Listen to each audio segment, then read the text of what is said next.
Good morning and welcome to one of our Joan Eardley centenary tours. I'm recording from home because at this precise moment in time, we will have a queue outside the gallery, which has so far been the case for the Joan Eardley exhibition, where we have a queue of people ready waiting to see our exhibition. And it is very, very busy from 11 a.m. to 2:30. So I'm just giving you a tip that if you hopefully want to experience a quieter gallery, even though we are limiting the numbers despite the changes that have happened. We think that 4 o'clock is a great time for you to come along, but I know that it's actually lovely having people waiting outside ready to come in.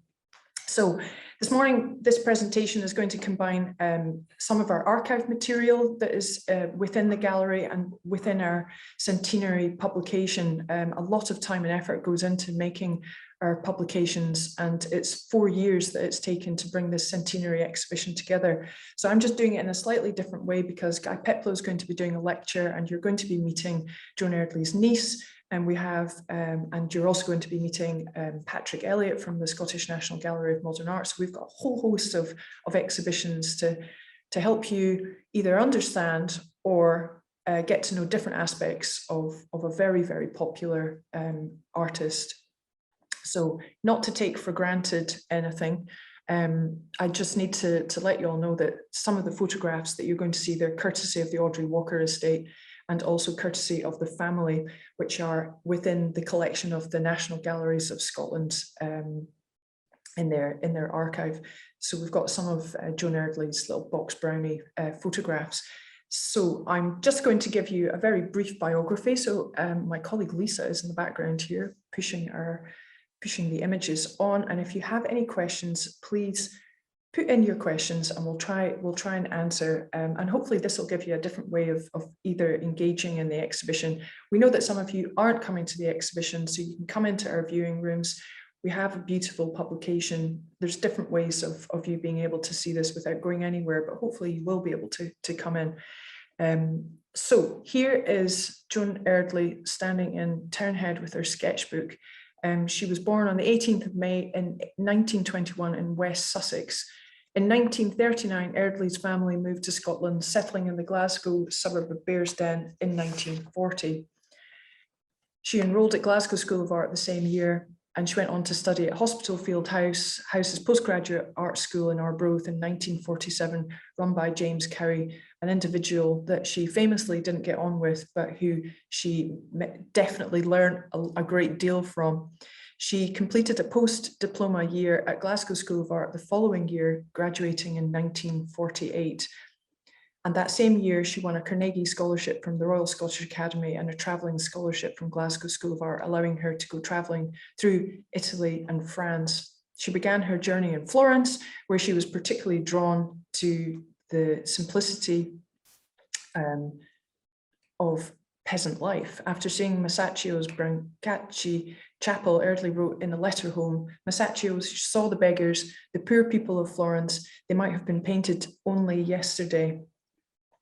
So the Scottish Gallery has got a really long association with Joan Eardley. And in 1964, I think we should move on to the next image. It's a beautiful image of the Glasgow tenements. Townhead was an area that was encouraged at Glasgow School of Art, encouraged students to go to. If you half cocked your eye, it might look a little bit like Venice. It was not that far from Glasgow School of Art, and it was a place where they were encouraged to draw and paint the buildings. And that was where she, and because of the war, you weren't able to go abroad very, very easily. So the buildings were the first aspect of Townhead that Eardley was drawn to. And to go back to a little bit more about Joan Eardley, we had a memorial exhibition of Joan in 1964 at the Scottish Gallery, and Cordelia Oliver, who's a fantastic writer, knew Joan very well, and she wrote a beautiful introduction to the memorial, and I'm just going to read from that. It's in our publication, and it's worth reading every single page because we have gone through so much material to bring fantastic snippets of information together. So although by birth and early upbringing she belongs to the south of England, Joan Eardley's whole adult life was spent in Scotland. Indeed, she identified herself far more closely than most native Scots with two of the powerful and genuine springs of Scottish life, the teeming back street urchin life of Glasgow and the bleak, wild richness of the north-east coast, which snared her in the early 50s and where she lived more and more for the rest of her life. At the beginning of the war, she came with her family to live in Glasgow, studied there at Glasgow School of Art, and afterwards found her first obsessive subject almost on her doorstep. The tall tenements, their lower stories rich with a patina of once bright peeling paintwork and a remarkable sgraffito-like wealth of chalkings, are familiar in her later well-known Glasgow paintings, but the fascination of the old, strangely colourful, tumble-down stone buildings began for her in her student days. Her Rotten Row studio was right in the middle of it all, her models swarming around her, playing their shrieking games, giggling together in the closes, hunched, knees to chin, on the curbstones on summer days, or sitting for a brief half hour in her studio.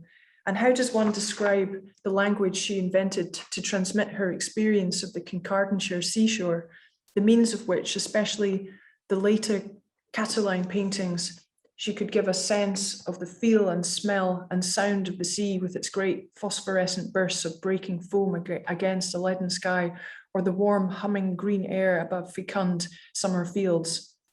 Those tiny moments too of complete recognition, the way a bar of watery gold sunlight shatters the sea's surface or fuses with spume in mid-air, or the menacing stillness of the air before a storm, the very timelessness, both of the experience and of the manner of its expression, is enough, surely, to secure Joan Eardley's future reputation. So that was Cordelia Oliver writing in our memorial exhibition during the Edinburgh Festival in 1964. When you come into the gallery, we have a museum case and you can see some of the catalogues where Joan Eardley exhibited with the Scottish Gallery and in London and in other places. It's just a small taste, but it gives you more, you can rummage around there and have a good look at the breadth of our association with her and also what she managed to achieve in her short lifetime. If we just move on to the next images, I've got, so we just saw Glasgow tenements. It was just really lovely to pause and look at that painting. And so here's a very different painting of Townhead. I regard this, she's painted these buildings, in my opinion, like individuals. It's like the buildings are huddling from the snow. So this is tenements in the snow, oil on board. It's not a big work. It's right in the back corner of the gallery, and it's in a very flat, muted tones. There's paint dribbling down it. It's just wonderful. And she always knew when to just stop. If we just go on. So here is some of the teeming life on the streets. And so this is one of the photographs that Joan Eardley took. So when she was standing drawing in the street, she also had a camera. She really liked to capture. Photography was very, very important to capturing her subject when it was a fast-moving subject. So there we are seeing some of the street life in Townhead. If we move on to the next one, so these are images taken by Joan. And so we're going to move on to the next image, but keep an eye on that little girl. So if we go back, there's the little girl sitting huddled in a well, it's a doorway there with two of her pals. They're very, very young, and it's a great expression on her face. And if we come back to the striped cardigan, this is 1962, so that was one of the later photographs taken by Joan. And this is pastel on glass paper. It's a very fine emery paper, and it really takes color.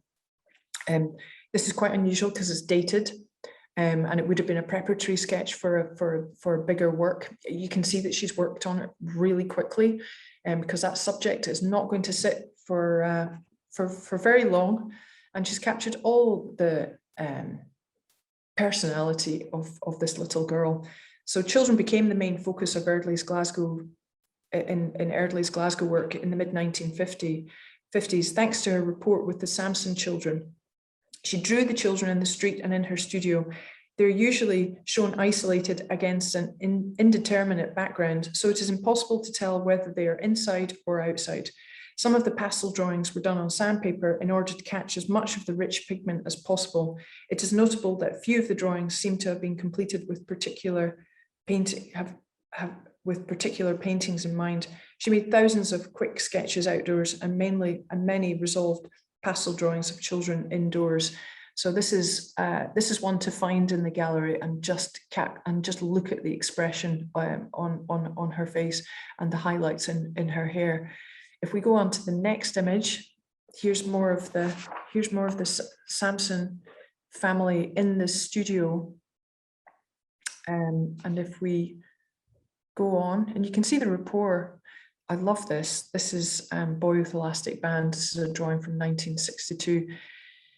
So he's got an elastic band, which probably would have been quite a dangerous weapon to have for all kinds of reasons. And you can see that he's got a really large pair of shorts on that don't fit him, and they've been tied with a very large belt and a huge jumper tucked in. It's absolutely glorious. And then there's a tiny bit of cobalt at the bottom and one fantastic knobbly knee. If we go on to the next image, so this is a beautiful photograph taken by Audrey Walker, and right in the center is 204, and that is one of her studios. So in 1949, Eardley rented a studio at 21 Cochrane Street, and she was never without a camera. And after moving to her nearby second studio at 204 St. James's Road, many of her photographs also provided subject matter for her paintings. Eardley's close friend and photographer Audrey Walker helped the painter gather material as well as documenting the artist, and it really helped capture this post-war urban Glasgow and help capture the childhood of these children that were in the street. When Joan was in the street, the children came to her. She didn't find the children. The children were just naturally curious and wanted to know what she was up to. And that's how she got to know them. And as you can see, these things are so real. You look at the photographs and you look at her paintings, and that is what she's painting. She's painting the reality of the environment that she's in. If we move on to the next image, that gives you this is a classic street scene in Townhead, with children up to mischief, playing in the street, keeping each other company, looking after each other. And you can understand why this way of life was about to come to an end, because after 2 wars in the last century, things had to change to try and make things better for the next generation. So if we move on to the next images, so this is the corner shop. This is circa 1955 to 60. Again, it's, these drawings have all the personality of the place, but really she's capturing what is in front of her. She's run out of a bit of paper, so she's just carried on with another strip, and there's a little pram there on your left. That's really worth looking at, because it's not huge, but it captures so much information. Whether Joan's working on a small scale or on a large scale, she is just capturing so much information very, very quickly. If we move on, that's Andrew Samson with either a younger sibling or a street kid. You get the impression of the inside of the studio, which had been a photographer's studio, so it had perfect north light. It would have been freezing, but it had a big stove, so it would have eventually got warm. Luxury wasn't something that Joan Eardley focused on, but certainly the kids, if it was cold, coming into Joan Eardley's studio would have been a nice respite from being outside. And you can see a box of toys in the foreground and all the paints and paintbrushes in the background with a work of art on the easel. We're forever looking at these photographs and just finding new information. If we go on to the next slide. So there's Joan in her studio. We're very lucky that we've had some of these drawings in our gallery. that have come to us, and we've been able to recognize. I mean, she made hundreds of these sketches before making a painting, and you can see that she's making a painting there on her easel of either a boy and a girl or two boys on that easel, and it's the pastel drawings that are giving her that information. On the right hand side, we've done a couple of things in our publication where we've maybe added a little bit of color. So there's a girl on the right that's called Pink Jumper, and we've turned her into pink in the publication because we've had a number of these drawings, and we're just so lucky to have had, because this was just a tip of the iceberg in her output of these drawings and sketches of children. And that's her working away in the studio. You can see there's oils piled up on the right hand side, pots of paint. There's a lot going on there. And then there's all her books, all her art books that she's referring to when she's thinking about putting together her paintings. There's so much work. I love these images. They're fantastic. We move on to the next image. This gives you an indication of a fast-moving subject. So you can imagine how difficult it would have been to sketch and draw a child who was wriggling and on the move. He looks like he's about to take off. I think she's given him a biscuit. If we move on to the next image. So this probably isn't the boy that's been in the photograph before, but we're just using a bit of artistic license here. I absolutely adore this boy in red jumper. We've got this dated at around about 1960 to 62. It's a pastel on paper. So he sits still for now, perhaps full of the cold, his hands gripped together, clasped between his knees, likely the suggestion of the artist. His blue school shorts flare on either side of his wee legs, jumper red, background orange, and his face dirty, colour returning in front of the studio stove into which he stares, breathing noisily through his open mouth. Eardley's favourite medium for drawing, particularly in Glasgow, was pastel. These works are never highly finished. She enjoyed pentimenti. After all, her subject was constantly on the move, and as with street photography, which fascinated her, the composition is often abruptly curtailed. Conversely, if she has run out of room on her sheet, another can be added. Boy in red jumper would essentially have been finished in a few minutes, the time that the toddler would submit to sitting still, which lends these work an urgency and a truth unique in British painting. So come in and have a look at that. You can't help but fall in love with his little face and, soggy face and his little, she's choked with the cold. If we move on to the next image, that's her just in the studio again, very famous image, so much work going on. She didn't sit still. It was just a constant output. She just had so much to express and do. Everything about Joan was about making the next painting or improving on what she'd just done and looking back and checking and looking back. But the relationship between her and the children was vital. These, I mean, that's why these children of Townhead are so enduring, because it's such an authentic relationship between the artist and the sitters. If we go on to the next image. So this has been in the media quite a lot, and for a number of reasons. I mean, it's just an absolutely classic Joan Eardley finished oil painting. So we've seen some of that in some of the photographs that we've seen. So this is Girl with a Poke of Chips. We've got that dated at around about 1960 to 63. It's an oil on canvas with newspaper. It's quite a large work, and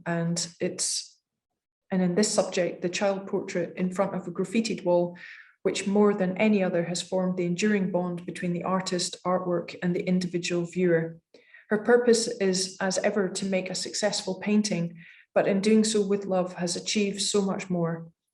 Writing recently in Apollo magazine, Samuel Riley observed, looking at Glasgow's poverty squarely in its face, Where in the past so many had contrived to simply look the other way, Eardley sought neither to romanticize nor sensationalize.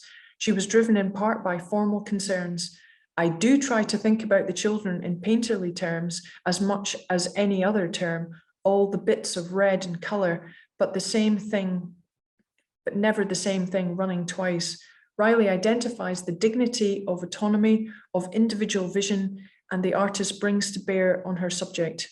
Here are the contradictions of Glasgow laid bare with love. In this painting, the girl savours her poke of chips, warming her hands and taking in the rich, sharp aroma. She is posed or observed in front of a wall bearing the scrawl of chalk graffiti without which the picture could have succumbed to its potential sentimentality. Instead, it is made real and universal, concentrated in the moment, but captured forever. So we go on. So I've just brought together a few images that I found from a Glasgow website. I should name that because as I got into this website and I could barely leave it for a few days. It's from urbanglasgow.com, and I found a number of images of Townhead being torn down, and you can see the new age coming behind. So this is the sweeping away of these tenements that were unsanitary. Children did get ill, there wasn't access to healthcare and so on. And so this was the concept, which was new homes or being moved to new towns that were being built post-war, such as Livingston or Cumbernauld or East Kilbride. You can see the new town, new buildings, the big flats behind. It's such a contrast of subject, and you know, Joan Eardley knew that this was disappearing. So if we go on, it's just a lovely contrast. I'm just throwing these in just to give you the context between the subject and the changes, the radical changes that were coming, whether they were good and worked out, or whether they were bad. That's another debate for another place. If we just move on. Well, this sums it up. I've not been able to find this anywhere else. I mean, that is a Joan Eardley subject in the foreground, and in the background, it was supposed to be the new age aspects of it were right. The buildings in the foreground, the smaller flats that are on 3 floors, they're still there because, you know, they worked out, but the flats certainly didn't for various reasons. And in that website that I just mentioned, urbanglasgow.com, you will find individuals from Townhead and other parts of Glasgow that were knocked down still looking for one another, because this absolutely ripped a heart through this very tight community. They might have been poor, but they weren't aware that they were poor, and they had one another. So we go from this into our next image, which is a huge contrast and has hardly ever been exhibited. And we're delighted to have it in the gallery. It's called the Macaulay Children. So these are 5 children of a former director of the Scottish Gallery called William Macaulay. He was known as Bill Macaulay. And Bill Macaulay was a huge fan of Joan Eardley. And he looked after Joan at the Scottish Gallery. And he asked her if she would paint his 5 children, and she probably begrudgingly, or we know that it wouldn't have been something that she was particularly comfortable with, because her portrait subject was the children and the landscape of Townhead. So this now acts as a marvelous contrast between the Townhead children that you'll see on one side of the gallery and the portrait of the 5 Macaulay children, who are huge characters in themselves. But she has made a fantastic modernist painting. It looks as if it's split into 5 separate parts, and then she's made these banners behind the children, and capturing the personality of each child. She did numerous drawings of the Macaulay children, and they're a wonderful contrast because they're clean, they're middle class. They were actually quite wild, and in a very different way to the Townhead children, but it makes for a wonderful contrast in the gallery. So So this work, the only known commissioned painting by the artist, has at its subject the 5 children of William Macaulay and his wife, a daughter of Sir David Russell of Markinch in Iona. Neither the artist nor the children were enthusiastic about the sittings, and its outcome is a tribute to Eardley's regard for Bill Macaulay, the senior partner of the Scottish Gallery, and her gentle guide through the commercial art world. She tried hard and has made a successful work in the end, capturing the children full of mischief and character. A great many preparatory sketches and drawings were required and sometimes appear in the market confused as Townhead Street children. From left to right appear Madeline, Amanda, Andrew, Martin and John. If we go on to the next slide, there is Martin and Andrew. So you can see the contrast, and when you come into the gallery, look for that contrast. And I mean, these are beautiful, but they are very different in style to the Townhead children. If we move on, we're now jumping to Cataline, and I'm just going to mention here that if you want to see more of Cataline, the Scottish National Gallery of Modern Art have got a fantastic Cataline exhibition. It is a very small exhibition, but it's very detailed. It's been curated by Patrick Elliott, and a book is literally about to come out, and we'll be in conversation with him. I think I mentioned that earlier. So here's Joan's second major subject, and it's Cataline, which is in the northeast of Scotland. So in 1951, Eardley visited the small fishing village of Cataline with her friend Annette Soper. Later in the year, Soper returned to buy the village's clifftop watchhouse. Eardley was given free use of the place, and she began regularly commuting back and forth between Glasgow and Cataline. In 1955, Eardley bought her own place at number 1, the Row in Cataline, and 1959 upgraded to number 18, which was in better order and faced the sea. So there is the sea. It's an epic sea. If any of you have been to Cataline, then you'll know it is a very small fishing village with an epic coastline. And, you know, there's so much history in that coastline anyway. But the sea is gigantic, but you are literally standing on the edge of a field, and she has made a cinematic subject from this very, very small place. So if we move on, there she is. It's lovely having colour photographs of Joan. There she is working away, sitting in a barley field. If we move on, that's her in one of the, that's her in her studio inside one of the houses in Cataline. If we move on again, and there's Cataline itself. And so you can see the houses at the top of the hill, and then that's her subject looking out. And then behind that, the fields, the hedgerows. I mean, if you go there, you actually recognize everything, because very, very little has changed. And it's such a beautiful part of Scotland. So I'd recommend that you know, you can visit, you know, you can go to Stonehaven, you can go to Aberdeen, you can go to other villages up and down the northeast there. It's a really beautiful part of Scotland. And she made this very small place part of her. It was a very important part of her subject. We have coloured in 2 of the houses in our publication, so you can kind of visually see, but one's at one end, one's at the other. And if we go on to the next photograph, I think I'm running over time. There she is, smiling away as ever, painting away. If we move on, this is not in our publication, but it's a lovely work. It's only 10 centimetres by 16.5 centimetres, and it's called Farmsteading, and it's a little pastel on paper. And when you're putting a publication together, you forget the size of everything that you're working on, or when you're working on the exhibition itself. It is just a delight. You can see a haystack on the left. You know, the more that you look, the more you see. And you know, it's got this grey sky, and then it's all her mark making and lines are incredible. It's instinctive, but it's done through sheer hard work every day, looking, drawing, perfecting, starting again, maybe having a bad day, starting again, having a better day, having a triumph, having a setback, going back again.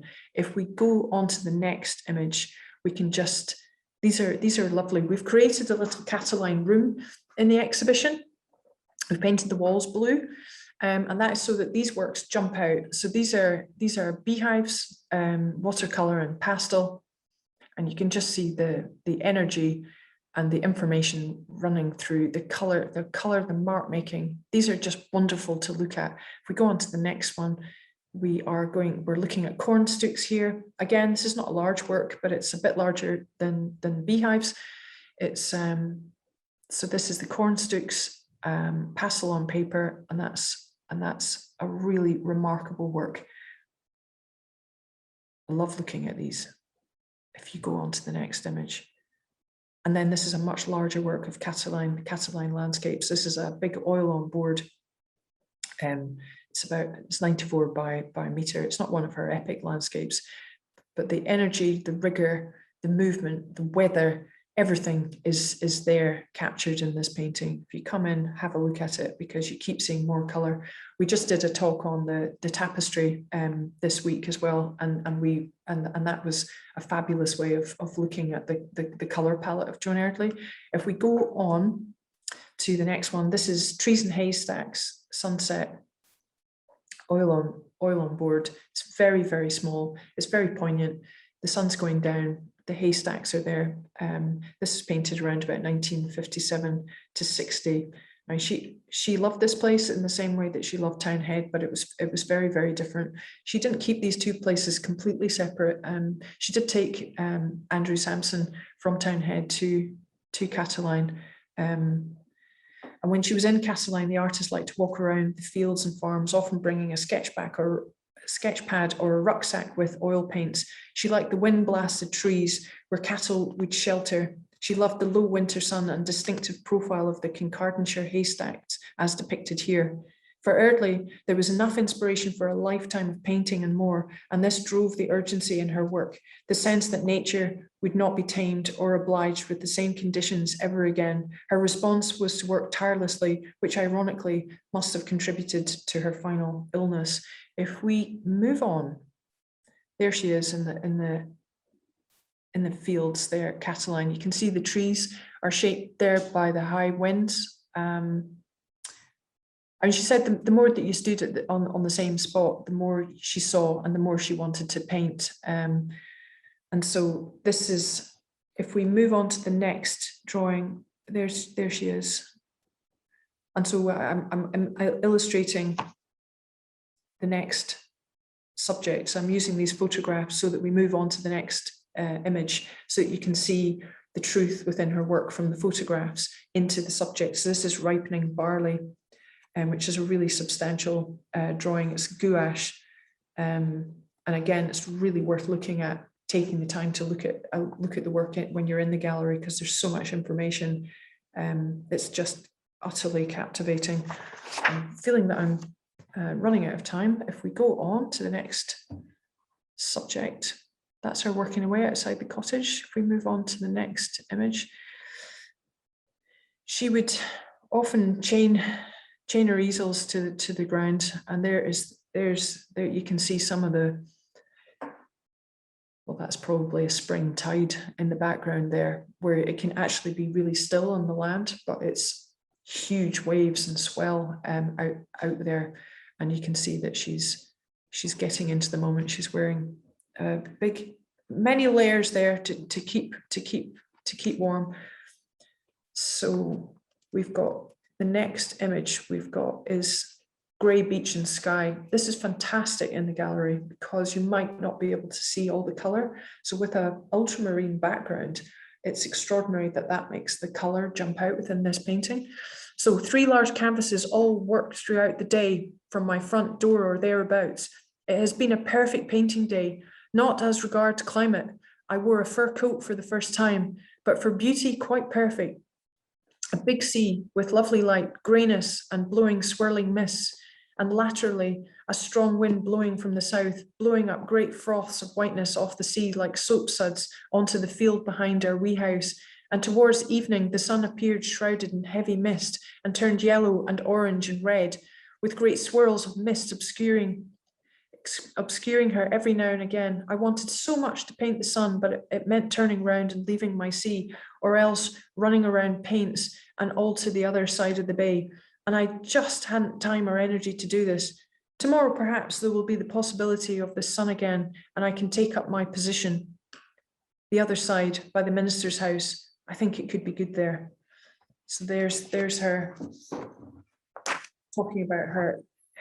She really struggled with this subject. It was, how do you capture this huge sea? And it was becoming an obsession. If we go on to the next, this is Winter Sea, which we put on the front of our publication. It's not a large work, but it is a fascinating work. And for us, this is where we think that Joan Eardley's work was going next, which was going into abstract expressionism. You can see the lighthouse in the top right-hand corner. So it's still of the landscape that you can recognize. There's something so mystic and timeless about this work. And I'm just going to quote Claudia Massey, who wrote a fantastic article in The Spectator just before our exhibition opened. And so she says, the Cataline works are instinctive, gestural painting that grab the viewer and thrust them face first into the oncoming gale. Eardley's landscapes are as much about feeling as seeing, and throughout her time in the Northeast, they become progressively more daring and more impressive. The real change comes when she finally tackles the sea, having strangely turned her back on it initially to focus on the inland views of cliffs, village, and fields. If we move on to the next subject, there is a huge crashing wave. And we've put a poem on this one in the publication. So you need to read that. Move on to the next image. I'm nearly finished. This is Jar of Summer Flowers from 1962. It's a really beautiful painting. She made several of these flowers. They were the last of what she was able to paint before she had to go into respite care. So there is a poignancy, but there's also a really huge power in this painting. So despite her progressive illness, Joan Eardley kept painting and drawing as long as she could. She was nursed at home in Cataline by her friends, and when she could no longer work outside, her subject matter came inside. In this painting, she has gathered wild flowers and grasses from the field edges to make what would become her final subject. Jar of Summer Flowers acts as a final beacon of light, signifying her defiance in the face of adversity and unerring instinct for her subject. Honest, direct, and moving. It is one of a group made in the summer of 1964 before she was admitted to hospital in Killearn, where she died the following year on the 16th of August. The subject relates closely to the summer field paintings in oil and gouache of previous years, where the wild profusion of nature humming with insect life, warmth, and pollen is immersive. But now the flowers have been picked, brought home and placed rather than arranged in a simple earthenware pot, light falling softly from a little window. The work has become intensely poignant, a memento mori, but at the same time full of the love that is expressed in all her work. I'm so sorry for running over. I couldn't help it. I mean, Tommy and I have we've all chosen different works to kind of give a different impression of the exhibition. You can read more about it in our publication. There are lots of other publications available. We have Christopher Andre's fantastic publication from 2013, which has lots of published letters from Audrey Walker, her partner, her life partner, and we've got other publications, and we are also going to be stocking the Cataline publication by the Scottish National Gallery of Modern Art. Thank you very much for joining me this morning. Sorry for taking up your time. Do come into our exhibition, and we have still lots of other Joan Eardley events for you to enjoy. Thank you for joining me this morning. If you have any, we'll be answering your questions as well, so we will come back to you. Thank you very much, and goodbye.